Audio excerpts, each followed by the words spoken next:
Jangan sesekali hina orang yang nampak selekeh. Aku pernah kena sound dengan sini aku sebab layan seorang pakcik ni.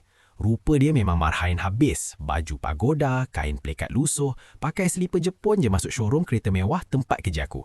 Sini aku bisik. Weh Lan, buang masa lah layan orang tua tu. Entah-entah nak tumpang aircon je. Pergilah cari customer yang nampak berduit sikit. Aku kesian, aku layan je. Aku bagi air mineral, aku terangkan pasal kereta MPV paling mahal kat situ, walaupun aku tahu mungkin dia tak beli. Pakcik tu senyum je, dia dengar tekun.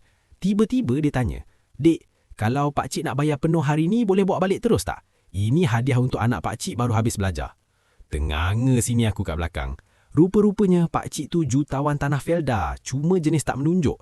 Hari tu juga dia swipe card, bayar cash RM200,000 lebih. Commission tu semua dapatkan aku. Sini aku, muka terbalinci, terus masuk office buat-buat sibuk. Itulah, jangan ingat orang pakai kot jara duit. Kadang-kadang yang pakai selipar Jepun tu lagi tebal poket dia dari kita.